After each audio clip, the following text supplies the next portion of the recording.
Pempengaruh teguh trend lagu Jamilah mengarut jatuhkan maruah lelaki. Trend mengarut.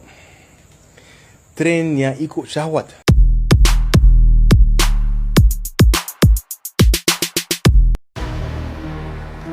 Personaliti media sosial Tariq Fik membuat satu kenyataan dan teguran secara terbuka buat mana-mana golongan lelaki yang mengikut trend yang kini sedang tular di TikTok, di mana lelaki berbaring di katil sambil lip-sync lagu Jamilah yang mula dilakukan oleh pelakon Q Haida. Menerusi TikTok miliknya, Tariq Fik meluahkan rasa kurang senang terhadap trend itu dan melabelkannya sebagai satu trend yang mengarut. Baginya, trend ini hanya sekadar trend ikut syahwat yang merosakkan imej dan aura seorang Muslim. Dia juga menyifatkan bahawa trend sebegitu menjadi punca ramai lelaki zaman sekarang kelihatan semakin lemah dan hilang jati diri.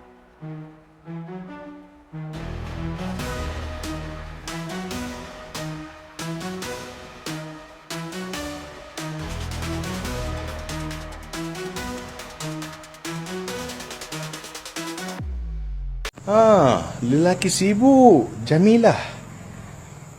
Trend mengarut.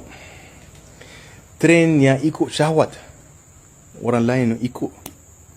Mana aura lelaki? Mana aura seorang Muslim? Kuat fizikal, mental. Sekarang baring atas katil, rakam diri. Nak attention kan? Nak cari pujian kan? Orang lain semua ikut. Ikut. Ini bukan aura lelaki jantan, sejati. Faham? Sebab tu zaman kita, lelaki menjadi lemah. Lelaki memang lemah. Kalau ketua lemah, semua akan jatuh.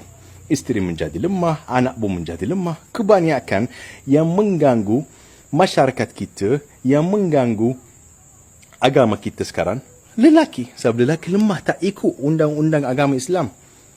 Sembahyang jauh dari Allah, jauh dari sembahyang, tak bertanggungjawab pada isteri, tak bertanggungjawab pada anak dia, tak jaga isteri dia. Engkau sebagai suami, kau kena kuat fizikal dan mental.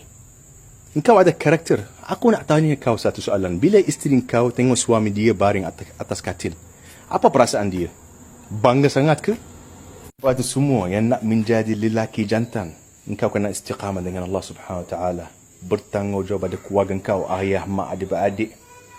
Okey, isteri kau, anak kau. Nombor 3, bertanggungjawab pada masyarakat. Bantu rakyat kau, bantu orang lain, bantu susah, bantu siapa-siapa. Yang kau mampu, bantu je. Kerana Allah, bukan kerana orang. Okey, kau kena ada aura, kau kena ada... tunjuklah kau punya hormon kejantanan. Jangan menjadi lemah, jangan menjadi sotong. Faham? Jangan ikut trend mengarut sama Jamilah. Benda mengarut jangan ikut. Jangan emosi, jangan meliting, jangan cepat koyak. Kuatlah sikit. Lasak bro.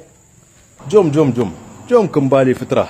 Jom dapatkan aura lelaki kejantanan sejati macam dulu. Lelaki lemah je yang mencari attention, mencari pujian dari orang lain. Lelaki yang jantan, yang kuat, yang sejati, dia tak kisah. Dia akan buat benda yang betul, benda yang ikut agama, benda yang ikut Allah Subhanahu Wa Taala, settle. Orang puji tak puji, aku tak kisah. Aku fokus je.